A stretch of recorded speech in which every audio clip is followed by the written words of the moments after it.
Mr. Sabirul is an entrepreneur, author, and global motivational speaker. He was born on 12 July 1990 in Tower Hamlets, London, England. Sabirul's parents are from Bangladesh with roots in Sylhet.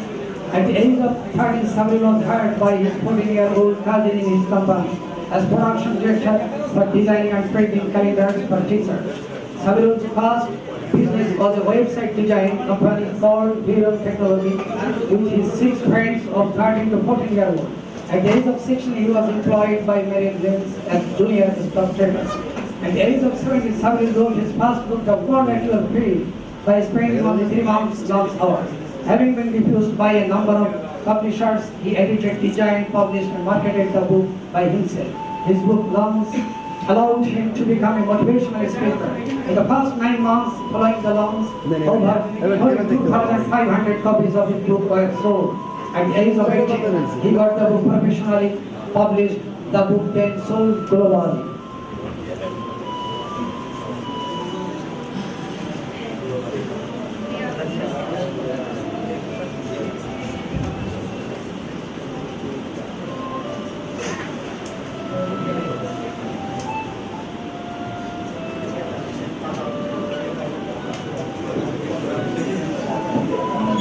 Sabirul invested £20,000 of his own money for launching a business board game entrepreneur which teaches key aspects of business and is used as educational input in 650 schools of the UK and more than 20 countries of the world. After that, his second book, The World Natural Field, His Tax to a Successful Entrepreneurial Life, was published. In February 2012, his third book, Young Entrepreneur World, was published. The book contained interviews with 25 of the most influential and successful entrepreneurs around the world.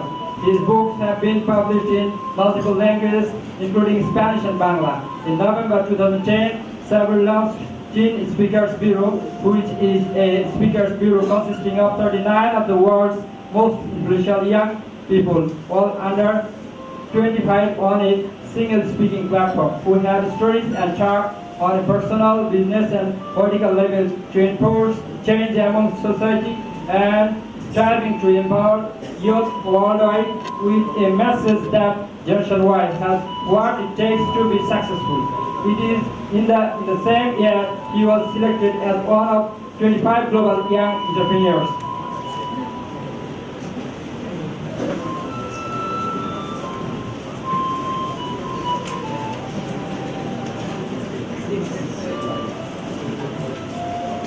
He has created a publishing agency, Teen Publishers, for young people aged 5 to 25 to publish their books professionally and sell through online retail channels. At the age of 18, he has spent around £600 a week on a magazine that was distributed to every single university in the UK. 6 months later, a former Nigerian lady, first lady, called him personally to Nigeria to speak in front of a crowd, which turned out to be over 3,500 people after she was impressed with the articles he wrote in the magazine.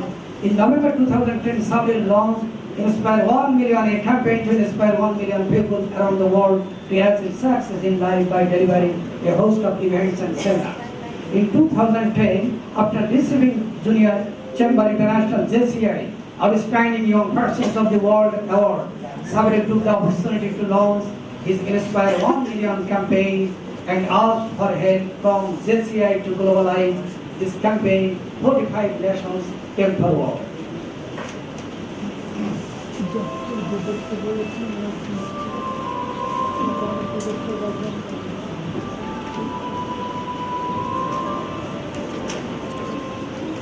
Since May 2011, starting with the Maldives, he has traveled more than 25 countries in Africa, Asia, South America, and Europe. Made over international visits to speak over 800 events.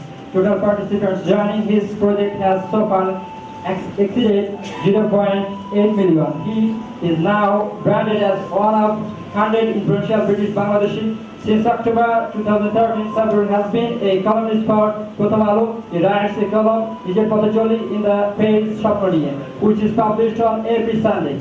Sabirul visited Bangladesh promoting his Inspire 1 Million campaign through a number of events. He delivered a speech speeches in various universities of Dhaka, Chittagong, and Sylhet.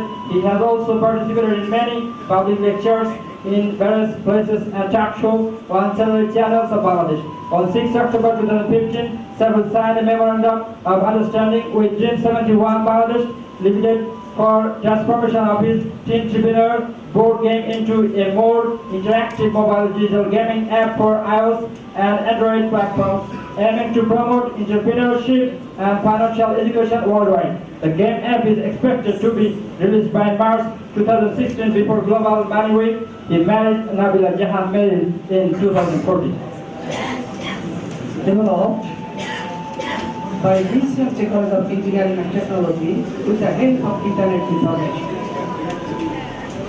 Oh wow, thank you very much. Thank you for giving me the floor, and it's an absolute pleasure to be here at this wonderful college, and the invitation from Rashad Kabir, who's now a great friend of mine, a business partner, and I want to thank the special guest, the chief guest, the president, the media that's present, all the students, the teachers, even my wife for even being present here with me. So it's an absolute pleasure. You know, I have traveled to many parts of Bangladesh now for over the past 2.5 to 3 years.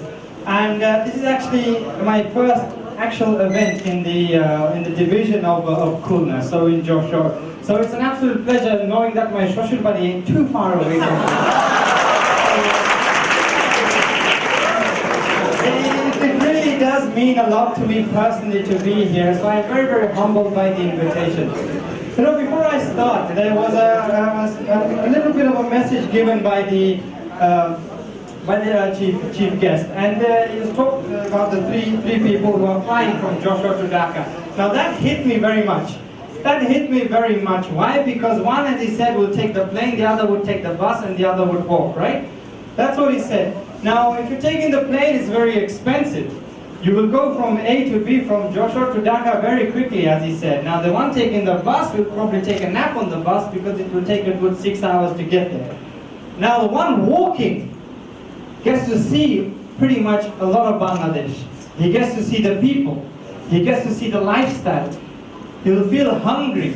He will decide to eat all different varieties of food. He has more of an adventure than all the other two that are going and flying or taking the bus. Now the message that came out from there for me is the fact that money, those who have a lot of money can do a lot of things very quickly, but they don't get the excitement.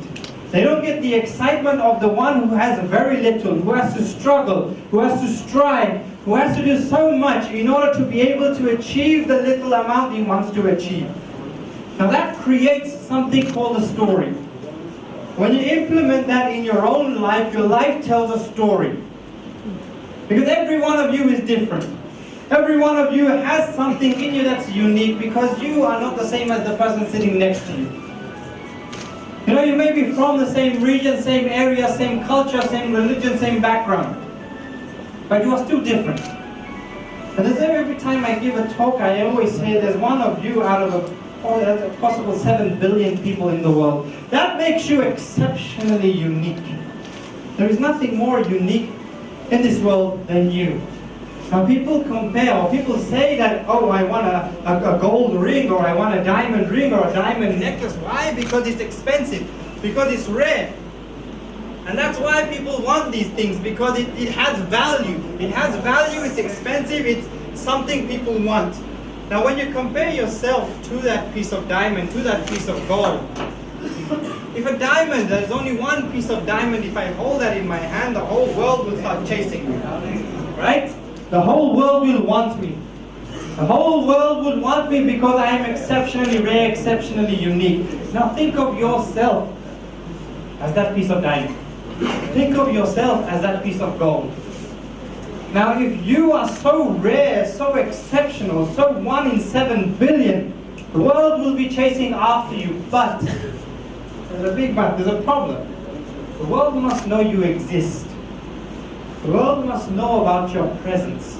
The world must know about what it is that makes you this unique individual. But the world right now won't know who you are. The world right now wouldn't know what skills you have. Why? Because you yourself are still discovering. You yourself are still learning. And learning is the most important thing. And I'm not just talking about reading a book or just learning from whatever you're taught in school. I'm talking about real life learning, from going out there and exploring, taking risks, being bold, not just listening to what mommy or daddy says, not just listening to what society says. Don't put boundaries in your life. The moment you start putting boundaries in your life, saying that because I'm a Bangladeshi, or because I'm Muslim, or because I'm this, or because I'm that I can't do certain things in life, that's the moment you have already taken a step back. You are a human being who has so much potential to explore all different things in life. It's all about taking chances, taking risks. There are so many successful young people I've come across in Bangladesh who have done things that are so exceptional, so different, that are outside the means of what society here in Bangladesh tells us. Bangladesh will tell us to do things which are part of the norm, which are part of societal things, like the common ground, like being a doctor, or even here, like being an engineer. You can also be more on top of this. Because I had to explore, I had to go on a journey to explore, who am I? When I realized that when I set up my first business at the age of 14, I felt that business is great, business is awesome, business is fantastic. But I am more than just being an entrepreneur. I want to explore various different things to find out what truly makes me happy. Because you can make money, you can be successful, you can achieve all you want, but the bottom line is, are you happy? I've met so many multi-millionaires, even billionaires in this world. And I ask them a simple question, are you happy? The common response is no. No, I'm not. Now I want to ask this, I want to throw this question at you, and I want you to raise your hand. Be honest. Nobody's going to laugh at you, nobody's going to look at you, nobody's going to say anything. Are you happy with yourself right now in life? If you are, put up your hand. Be honest. See, very few hands go up. So the ultimate thing we need to achieve in life is not to be successful in our careers, not to make so much money, not to be this person who others will absolutely admire and adore. It's just happiness. Just living life with happiness, that we're able to say, yeah, I've done something and I fully appreciate that, I admire what I've done. See, this happiness journey that I tried to go on has made me explore various different things in life. As you read in my biography, I started a business at the age of 14. Did that make me happy? I did it for 2 years. Did that make me truly happy? No. I went into investment. I was working with Merrill Lynch, and I went into investment for a period of 9 months. I made so much money then. Put in so much money, took so many risks, invested in so many companies, lost so much money, but I didn't want to just sit in front of a computer looking at 3 screens and stock prices going up and down, up and down, up and down. That was a purpose of existence. And when I discovered, or when I tried realizing that I need to discover who I am to be able to define my legacy, my living legacy, the moment I leave this world, that people would remember me for being Sabirul Islam, to whatever I want to be. Now who am I, and where do I, and how do I find this? Because I went on this journey, kept on going, trying to figure this out. Now the moment this question struck me, when you leave this world, what will you be remembered for? How it came to me was, you read on my biography about being invited to Nigeria. Well, let me extend that story. The story of Nigeria is actually so profound in my life, means so much to me. Very personal. When I was invited to Nigeria, I spoke in front of 3,500 people. In fact, it was my biggest audience at the age of 18. And when I spoke in front of them, I didn't realize that being a British Bangladeshi, a foreigner, going into another country in Africa for the first time, when in fact Africa, the way Africa was promoted, or the view of Africa, or the presence of Africa in the UK was very negative. It's a very dangerous part of the world. That's what I was always told. People are rude, people are scary, people would do things to you. Trying to embed this terror, this fright within you. So I had to overcome that. The moment I went into Nigeria and I spoke in front of 3,500 people, mind you, people over there in Africa, in Nigeria especially, are hungry to learn. Are very, very hungry to learn. In fact, only about this amount of people could fit inside the room. 200 people. When you got 3,300 people outside the building, it was pouring down in rain, thunderstorms, no shelter. And I was only 18. Just to hear an 18-year-old guy talk, and it inspired me so much about the determination in people. That they don't have the resources, they don't have the availability of certain things, but they want to listen to somebody who's done something. And that inspired me so much about where the value of legacy came from. Was after speaking at this event, 6 months later, I was at home in London. It was a weekend, on a Sunday in London. I just woke up. I just woke up having my breakfast and suddenly my doorbell rings. I was thinking of a Sunday morning, who's going to ring my doorbell? I open the door and I see this young Nigerian guy right in front of me. So he explains himself. He explains himself that he was at that event in Nigeria. And I was absolutely amazed. Even brought tears to what he said. Now, after the event I spoke in Nigeria, he was so inspired. His life story is that he was in fact a drug addict. So struggling. He was struggling so much in life, without any direction, without any money. And he was so inspired to hear that a young person was able to write a book. And he had a passion from childhood about writing, about telling a story. So what he did was he wrote his own life story on how he went from being an ordinary child, losing his own family, to then losing his mind, to becoming a drug addict, and how he overcame that. He spent 6 months in rehabilitation to overcome drug addiction. And during those 6 months, he would write until he was able to publish his own book. His book then went on to become a bestseller in Nigeria. And he flew down to London just to shake my hand, knock on my door, to shake my hand and say the word, "Sabirul, you have changed my life."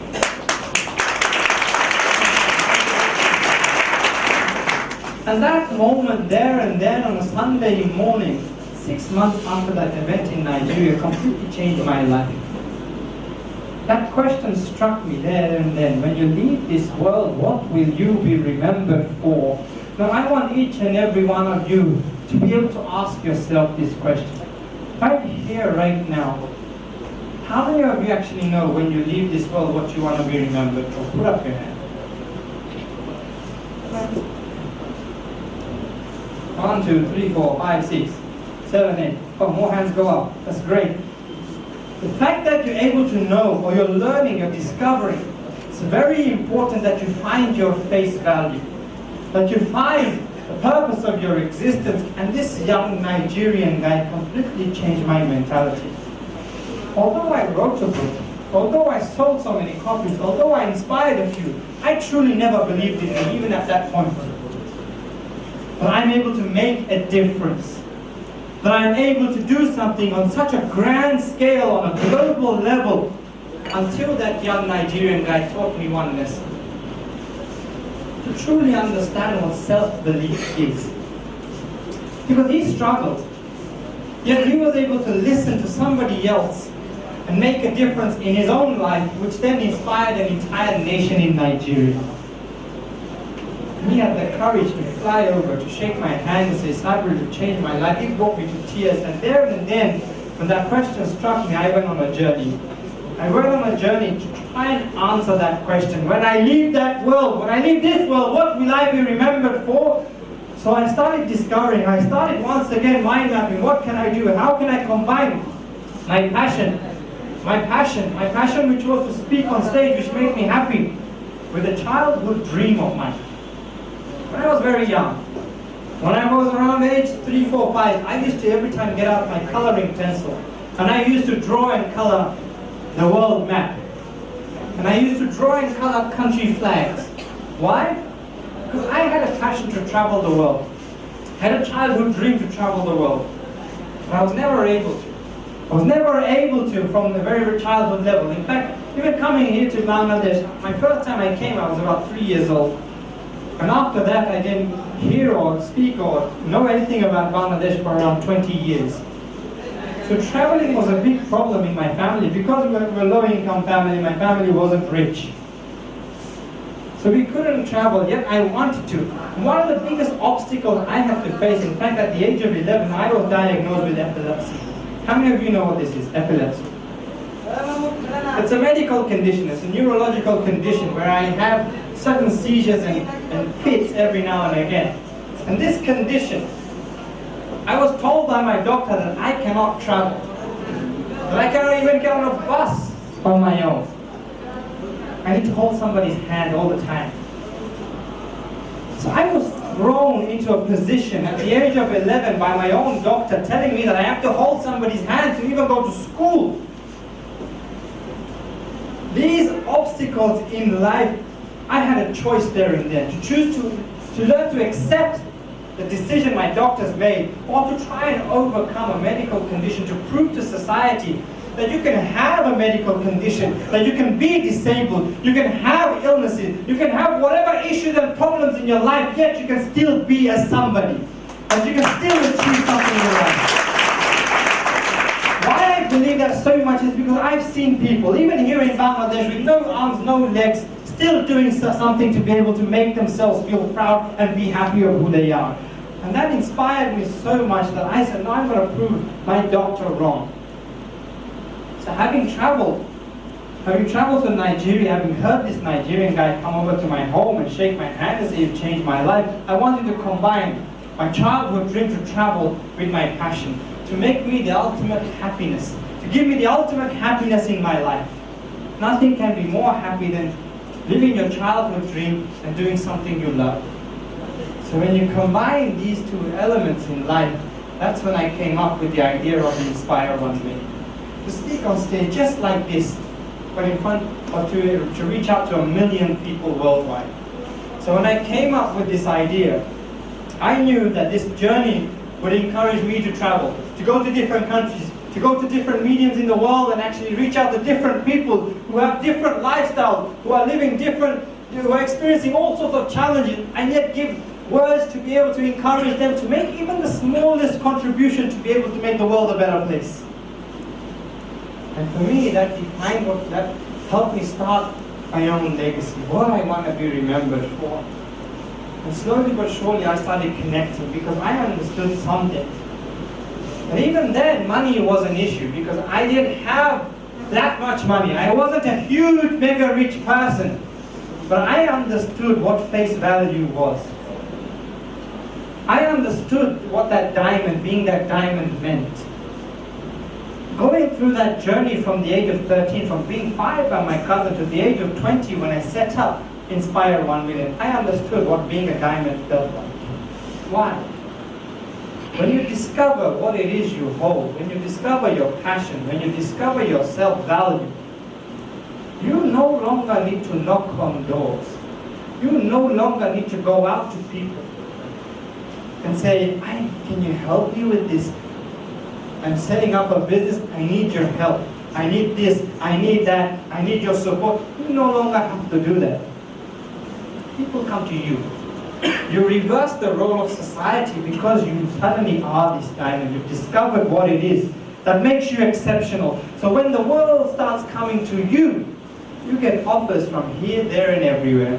So when I started up Inspire 1 Million, as you saw, 46 nations were keen to host Inspire 1 Million. We're just like this. Just like this, I will speak at an event for an hour, 2 hours to encourage and inspire young people all around the world. Very, very simple idea that had a profound effect on young people all around the world. And that was an exceptional thing. The first country to take part was the Maldives. Beautiful country, a luxurious country where people go on holiday, but I was there inspiring half the nation, and it was such an empowering event that it set a milestone, it set a mark that, okay, this is how I need to do things. The moment Maldives came on board, the second country was Botswana in Africa, just above South Africa. And Botswana, why Botswana was absolutely profound and exceptional was the scale in which it was delivered.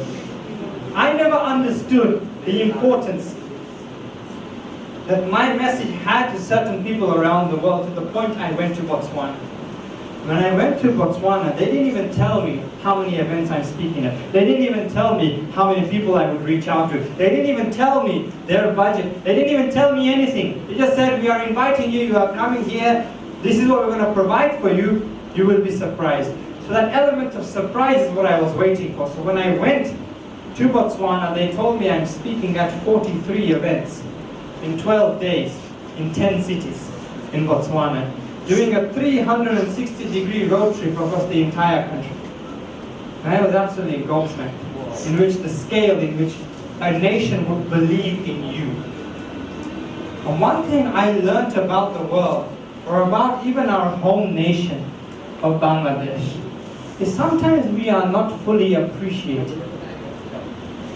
Sometimes we are not fully appreciated because we are Bangladesh. Because we are Bangladesh. Because we love foreigners. We love to bring on board other people because we think they have even more worth than us. And this is something I got to learn about Bangladesh. And there's a very interesting story about the Inspire 1 Million, because being a British Bangladeshi, what do you think the first country was that I approached? Which country was the first country I approached to host Inspire 1 Million? It was Bangladesh. When I approached Bangladesh, just after launching it in Japan, in November 2010, straight away, I did a press conference in having won the JCI 10 Outstanding Young Person of the World Award in Japan. I straight away came to Bangladesh to announce to Bangladesh, just through a phone call, through emails, and this was at a university in Dhaka. And the moment I said to them I want to host Inspire 1 Million in Bangladesh, I was rejected. I was rejected at the age of 20 by Bangladesh. Why? Because I wasn't white. So that confused me. That being a British Bangladeshi, that being from the UK, that I had to be white to be accepted in Bangladesh, and that gave me a very negative thought and view on Bangladesh, considering I haven't heard of or been to or seen Bangladesh for 20 years. So that was a very negative thing, and in fact, Bangladesh was the only country which I had to come and knock on doors. Every other country came to me. Bangladesh was the only country, my home country, where my roots are, I had to knock on doors. In fact, I got the exact statistics. I approached 1,536 different organizations and people in Bangladesh to host the Inspire 1 Million. And I was rejected by each and every one of those people. But I didn't give up. I didn't give up. Because I knew that even if 1 million people was to reject me, for the message I'm trying to deliver, it only takes one person to believe in you. It only takes one person to believe in you to be able to make something happen. To make an idea become a reality. To host the Inspire 1 Million here in Bangladesh. And when I approached, recommended by somebody, a friend of mine, through to this person, and he was the president of JCI Bangladesh in 2013.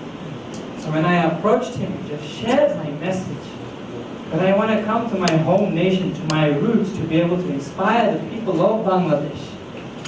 Will you be able to host the Inspire 1 Million? He was absolutely blown away. He put together one of the biggest events, one of the most heartwarming events for me, which meant so much to me personally that finally after 20 years I come back to where I belong, to my roots here in Bangladesh, to be able to make a difference. I spoke at 16 events in 8 days in 4 different districts of Dhaka, Chittagong, Brahmanbaria and Sylhet in September 2013, and that is when I met my wife.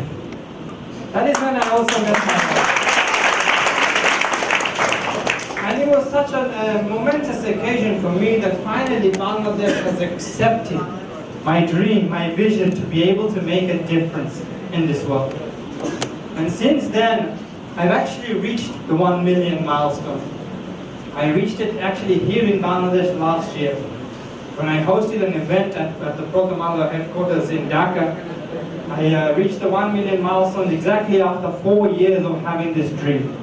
Having the dream to be able to set up, follow my passion, which was to speak on stage with my childhood dream. I traveled to 26 different countries at the time. 26 different countries, over 75 times to those 26 countries, speaking at over 876 events all around the world, non-stop, one country after another, after another, after another, after another, just to achieve a passion, a dream, to be able to make a difference and to understand that when I leave this world, what I will be remembered for. Those million people I've reached out to, I want them to be able to remember me for the Inspire 1 million. For having just planted the seed. I won't change everybody's life. That is not my dream, that is not my goal. My dream is to be able to plant a seed in their life, to be able to do something better for somebody else. And when you're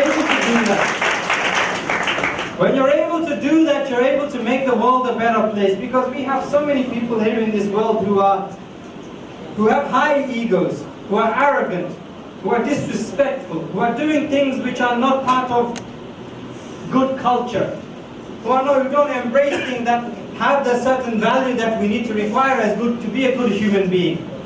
And I've made money along the way, I've lost money along the way, I've gone through a hardship. You will face each and every aspect of those elements in life. What you must understand is that when you take risks, when you're bold in life, when you're brave, you're able to achieve many, many things. And I want to share with you something I always share at every event I speak at, and that is the 7 P's. The 7 P's which I want you to remember, which I want you to embed in your own life, which I want you to take away from here and to be able to say, it's because of these 7 P's I got started in my journey. First of which is positivity, mindset. The mind plays a big trick on you. The mind will tell you to do things you don't want to do. The mind will tell you that you are wrong. It will try and take you down a negative path. If somebody else says something to you, the mind will tell you to weep. It will tell you to stay in the corner and cry. It will tell you not to get yourself up. Mind is a big thing. The moment you realize that the mindset can be changed, own pace, but do not procrastinate. Very, very important. When you want to do something, you do it. You don't start something and give up. You continue the journey until you cross that finish line. Next is persistence. Keep trying, keep trying, keep trying. Never give up. Keep going, keep going. Because I've tried many things. From being fired, I set up my business to be able to become an investor, to become a writer. 4 or 5 different things until I realized what my true passion was, what I wanted to do, which was speak on stage, to give talks, to give lectures, to inspire, to guide, to help people. That is where my happiness came from. I had to try many, many things in order to discover who I am and what makes me happy. Persistence. Next is purpose. I mentioned this also. Live life with purpose. Your life tells a story. You never know. It may not inspire somebody here in Bangladesh, but you never know, halfway across the world, in Cuba or in Zambia or in Argentina, it might inspire somebody over there. I want you to all think globally. Think globally. You can start local, but think globally. Because that's very, very important, because no matter how big you feel the world is actually very small. And you are all pretty much connected. I am seeing tablets, I'm seeing smartphones, I'm seeing many different things. You are all interconnected one way or another. People 40, 50, 60 years ago couldn't even have to wait months to be able to send even a letter through to their neighbor, through to their family, relatives who live halfway across the world. Now you're just a WhatsApp or a Facebook message away, instant messaging. So all these things utilize to the best of your ability, because all of these tell a story. We have the technology, we've got the resources right in front of us. Try and leverage off it. It's not always about connecting with the same people. Next is patience. Patience is very important. When you realize the value of patience, that you should never rush certain things in life. Like I said, certain things for one person will be done quicker than by somebody else. So it's important to be patient in life with whatever it is you're doing. If it doesn't work out, you keep trying and you find that true spirit within yourself, that positive spirit to be able to keep going. The 7P is for me the most important thing. And I will tell you a quick story behind it. It's called the power of people. Now, I've set up businesses. I've done many things in life. The first business I set up, Veyron Technology, web designing company, didn't cost me money. Not even a single taka I had to spend to set that company up. I employed 6 friends who were all tech geniuses to be able to run my web design company. So everything from day one was 100% profit. I wrote my first book at the age of 17. Didn't even cost me a single taka. All it cost me was time. When I put it up on the platform, I waited for buyers to be able to buy, to order my books. From that, I spent money on the production. The money they gave me, I spent on production, and the rest is profit. So I am not losing out. I'm not having to spend. So when you think that money is everything, actually money is nothing. People is everything. People is power. I'm getting my board game developed now. The business board game I'm developing now is becoming an app, a gaming app. It's not costing me anything. What is costing me is time. And what the beautiful thing is doing is I've met wonderful people. Awesome, exceptional people who believe in my vision, who believe in my passion. To be able to make a dream, I had to be able to inspire people, to educate them about entrepreneurship, about financial education through a game, through a digital platform. So people is power, and I want to thank Rashad Kabir for believing in my idea, for believing in my passion. So when you understand the value of people, you will go very far in life. I've traveled the world. 27 countries I've traveled to around the world. Over 80 times I've traveled to these countries around the world. And not even a single time it's cost me money to travel. Why? Because like I said before, when you discover that you are this rare piece of diamond, when you discover that you are this rare piece of diamond, the world comes chasing after you. So I want you to leave here asking yourself this question. When you leave this world, what will you be remembered for? Only then can you bring the world that should be. Thank you very much.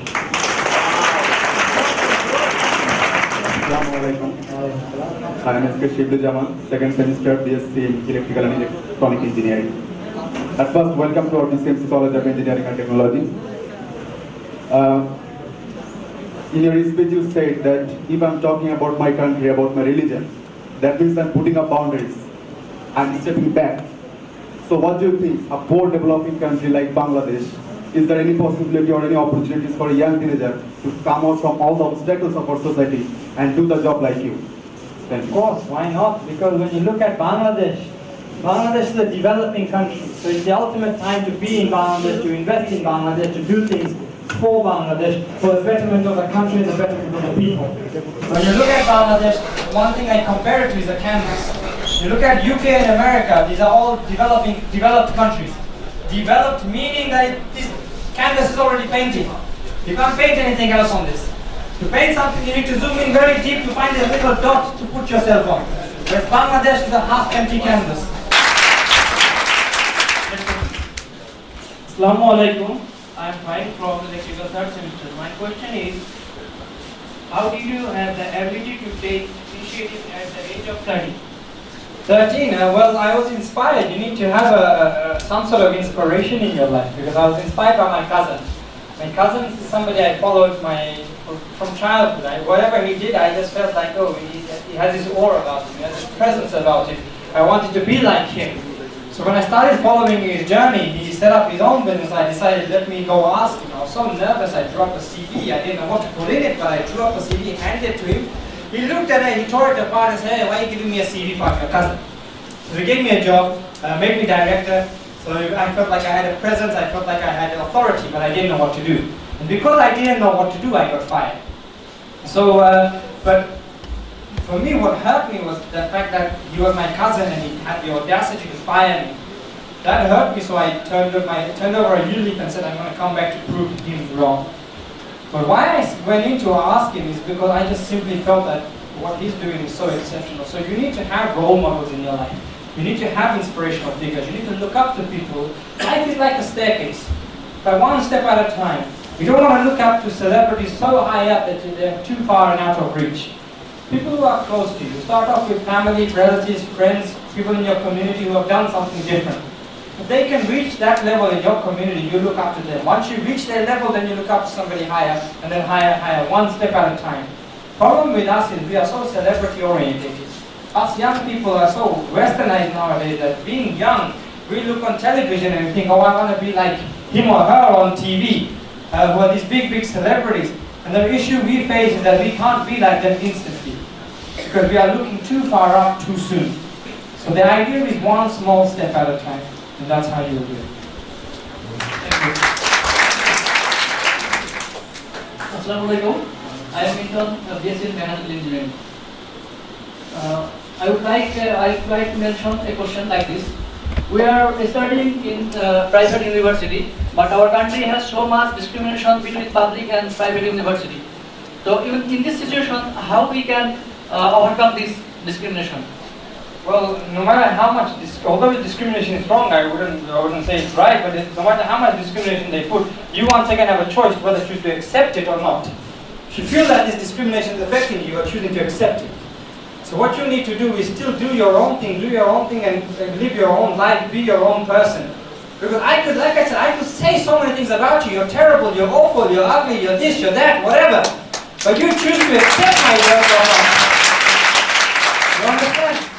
So if you choose to accept it, then you are falling behind.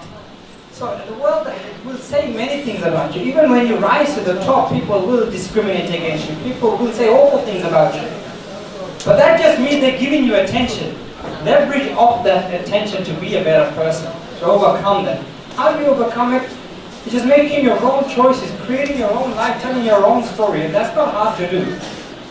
It's only you who's putting those boundaries around you, saying that because of this discrimination, I can't be somebody. Overcome it. Whether you're from public or private, it doesn't really matter. You go and create your own journey, your own story, your own legacy. See, I came from a school which was from a very poor background, which was the majority, about 85% of the whole school was from the Bangladeshi community. So because of being from that school, I was often overlooked, that I'm not a white person. I live in a foreign country, in the UK, being a non-white person. So being that, so I had to overcome those pressures as well. So I faced the exact same thing you did, but I didn't let it affect me. Why? Because I still was able to set up my own business with my own friends and do my own thing. Well, we'll shout so many things. Just keep that door closed within your ears and do your own thing. Follow your own journey. This is Samsul speaking. I'm a student development textile engineering. My question is, sir, I want to be an entrepreneur, young entrepreneur. But in the situation of Bangladesh, there is no business that is new for me. So, which business will new for me, you think? Please tell me. Bangladesh is not a perfect country. Bangladesh has problems. The first step is to find a problem. Discover a problem. Once you discover that problem, and you feel you are the person who is situated or correct to be able to solve the problem, then you come up with ideas.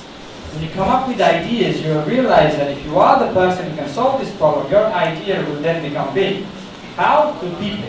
When you connect with the right people who are able to believe in you, believe in your ideas, then your ideas go places. Once your ideas go places, you're able to make something big and you're able to get a return from your idea. Through whether that's money, through success, through fame, through whatever it is you want, it comes. But you can't just suddenly be an entrepreneur because you said you're going to be an entrepreneur. You need to find a problem within your country and solve it. Like I said, Bangladesh has a gazillion amount of problems. It's not a perfect country. So there is nobody, the first mistake you made is telling yourself that you can't find something. There's so many things here. You just need to spend time researching, discovering, and as I said, mind. One problem you will see will lead to other problems, will lead to other problems, will lead to other problems. So you try and see how you're best situated to be able to solve 1 ounce of that problem. Okay? That should help you put on a journey. Most importantly, like I said, believe in people. Create your team. Like there's so many people here in this room. Maybe you don't know half of them, but half of them will be able to have the certain skills which you lack to be able to create this team to be able to make an idea happen. So that's important. Build your team around you. And that doesn't cost money. Sorry. I'm Tosha, doing diploma in civil engineering, 4th semester. It feels great to have you on this stage, and it get me motivated. So I would like to ask you, do you have any plans about the young digital people of Bangladesh? I would know that. I would like to know that. Yes, of course. Even just sitting right in front of us, our special guest, transforming that into a digital app to be able to inspire you and educate you. It's a learning tool as well as being a fun, proactive tool where you're running your own business, building your empire, learning about entrepreneurship, as well as having fun. You can check it out, all of you, on our Facebook page. It's just facebook.com/Teentrepreneur Fusion. It's Teentrepreneur.fusion. So you're able to go on that and you're able to check out all the information about our app, which will in fact be launching in March during Global Money Week. So we want to have as many followers, we want to have as many people on there and also one more thing. If you go onto our website, teentrepreneurfusion.com, I'm also offering my new book, which is about the Inspire One. If you subscribe to our website, you're able to get my book for free. So you just subscribe and the book is emailed to you also for free. We want to get as many people supporting from this college because it's part and parcel of you. So yeah, I'm doing as much as I can to be able to encourage young people about financial education, about entrepreneurship in a fun and productive way. And also, as Rashad said this during his speech, we've also had a discussion this morning, just on our way here, about opening up Dream 71 in the UK as well. So franchising Dream 71 abroad as well, so to be able to encourage more people from abroad to be able to do more for developing apps and so on and so forth. So doing as much as we can, but it will not stop there. Ideas will keep flowing. But our next goal is the app we're developing, the game, transforming that. So I hope that answers your question. Assalamu alaikum. Me, Zahra Princess Sushi, diploma in civil engineering, 4th semester. Mr. Sabirul, most of the parents demotivate us. They think that it will hamper our study. They feel that we must have to complete our graduation. So how can we overcome our parents for the negative thinking to do something new? Well, I haven't gone to university. I face the exact same issue as everybody else certainly is faced here. The parents will always say study is the most important thing. The best education, which I think from my own experience, is the education that exists outside the university or the college walls. The real life education is out there. It's great to study. It's awesome to study. It's the best thing to study. But if you're studying for the sake of studying, then you're studying for the wrong reason. If you're studying because your parents are telling you to study, you're studying for the wrong reason. They're putting these boundaries around you, saying study is the only aspect of life. Studying is not the only aspect of life. Going to university is not the only aspect of life, it is one aspect of life out of many. On top of your studies, you can do many other things. You can do many other things, because I'm sure you have free time. There's not a moment in your life where you don't have free time. When you have free time, you're able to utilize that free time to be able to do something, to discover your passion, to be able to do something that can enable you to achieve something else on top of your studies. Like how when I wrote my book, I started speaking, I was doing 2 things. I started investing, 3 things, running a business, 4 things. Many things I was doing before, even during my studies. While studies, 5 things I was doing at the same time to be able to discover who I am.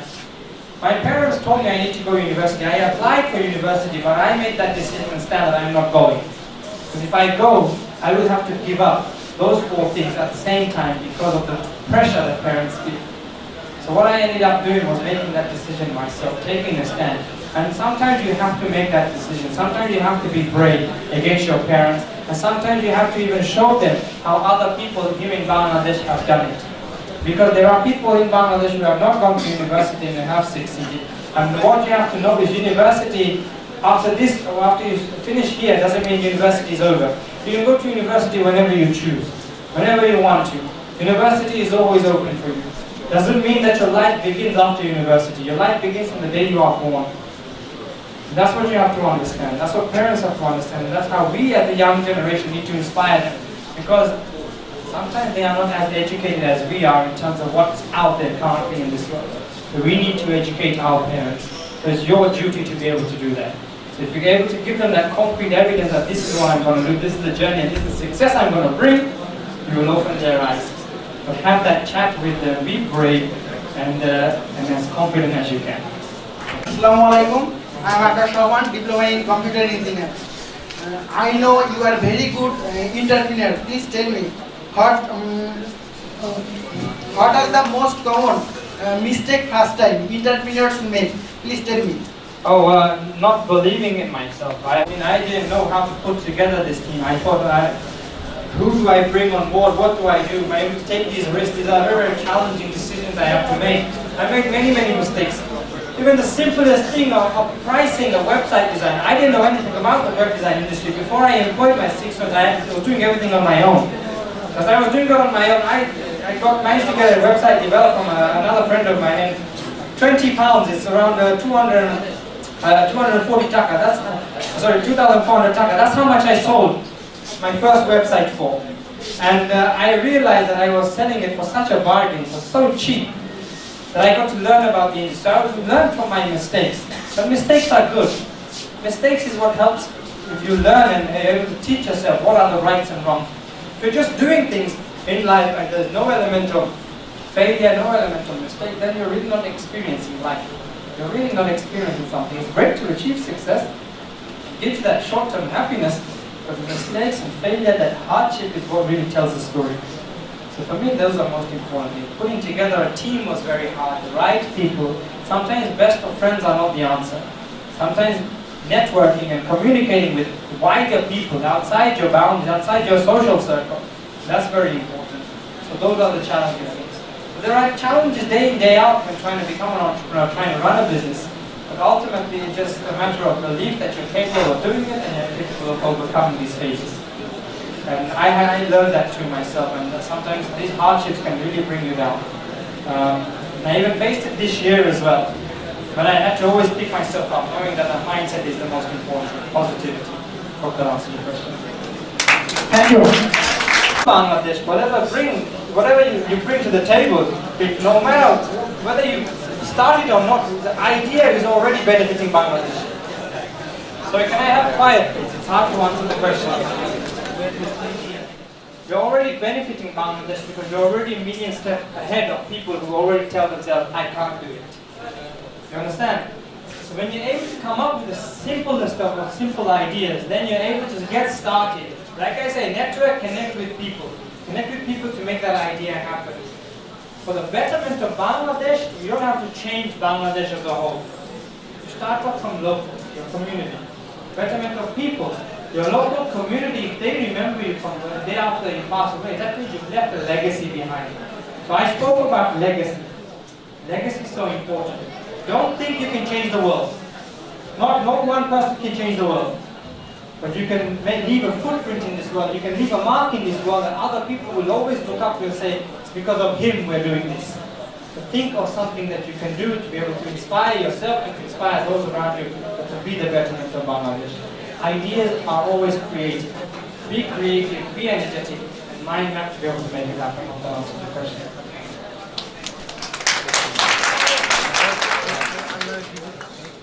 এখানে আছে তাদের উদ্দেশ্যে সিলেটি ভাষায় কিছু বলার জন্য।